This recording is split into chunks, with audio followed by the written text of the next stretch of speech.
Missouri minimum wage law passed last fall. Okay, so currently now effective January 1st of this year, current minimum wage is $8.60 per hour. Over the next few years, it will be phased in up to a maximum of $12 per hour, January 1st, 2023. School districts are exempt from this law, but we do feel with new businesses moving in order to stay competitive and continue to hire and retain quality staff, we need to address a few of our schedules now rather than later. So in going through our salary schedules, we have identified 4 support staff schedules plus the substitute teacher schedule that we feel need to be addressed. So what we did was, based on an average 1.5% annual base increase over the next 4 years, those 4 schedules, the bus aide, trip bus driver, food service, and teacher aide schedules, will either be right at or just below $12 per hour come January 1st, 2023. In addition, the substitute teacher schedule is currently at $11.75 per hour. So after analyzing those schedules, we also thought we could make sure not just that we're on track to pay staff at least $12 per hour within the next few years, but take the opportunity to kind of reevaluate and maybe condense a few of the schedules. So to that point, I'll start with the bus aide schedule. The bus aide schedule and teacher aide schedule are currently 21 cents apart. So what we would like to do is next school year, fiscal year 20, go ahead and move the bus aides to the teacher aide schedule, rename that aide or whatever.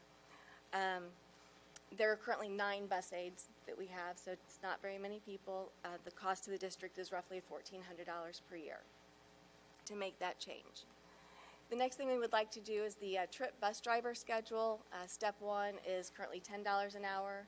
Over the next 4 years, increase that by 50 cents per hour, so that by July 1st, 2022, it's at $12 per hour.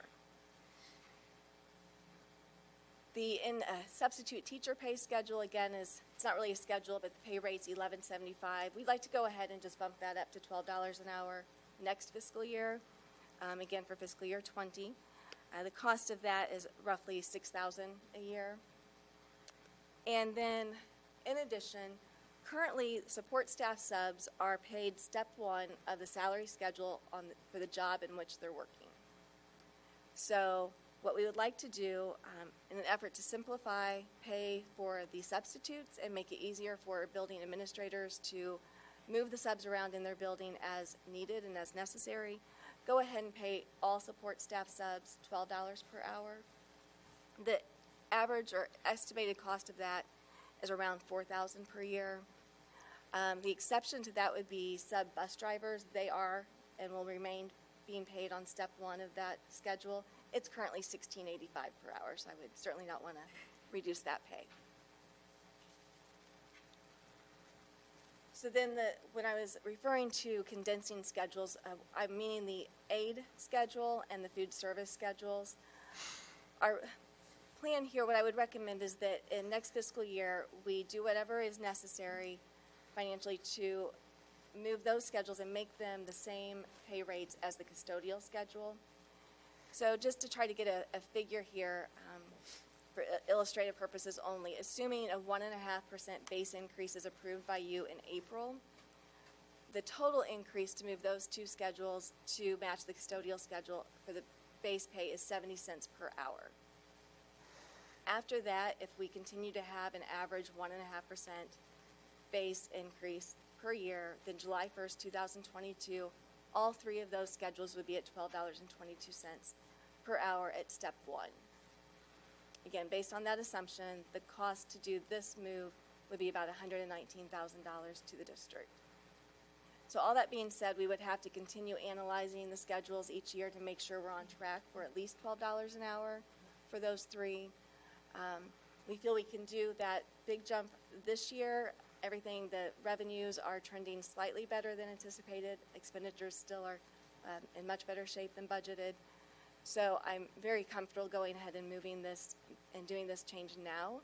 I think it would help us currently with hiring some support staff and retaining them, especially, again, in light of all the new businesses moving into our area.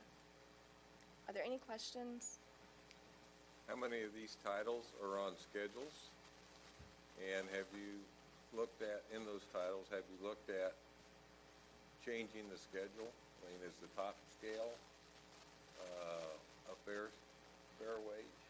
Compressing that schedule, starting them at something besides a year one entry? Again, we've got to pay the people in order to get them. But you're moving the whole schedule up if you're going to increase starting salary. True. And is that the right thing to do? Or are we overpaying at the top? So, I think I'm understanding your question, Jim, and if not, please correct me. But, so to answer your question, everything outside of the substitute pay is on a schedule. And so we did talk a little bit about what if you just cut off the top steps and just slid everybody down. But essentially, it has the same effect. The only thing is then you don't have a bottom to your schedule. Am I following you correctly? Well, yeah, if you institute you're going to impact everybody. Correct. If you increase the step one, if you move the people down, then they're going to be progressing from that point, which what they do anyway. So it's just what, if you analyze that, feel that increasing the starting salary step is the proper thing to do. So I think that goes to Kendra's last point of we already have a hard time finding these folks. So in competition with the area, sliding that scale up, we think will help us attract them. Yeah, it hasn't been that long that we've had 30 steps on each schedule too. In 299, 2000, some of those were already compressed schedules with fewer steps. And one of the promises we made is that all schedules like that would have the 30 steps.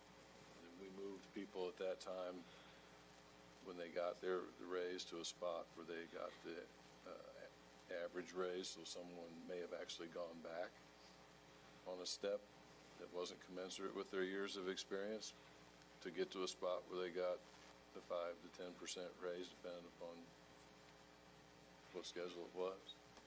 So that work was done, that calculation was done, but to Kyle and Kendra's point, yeah, we've factored that when we put those 30 steps in.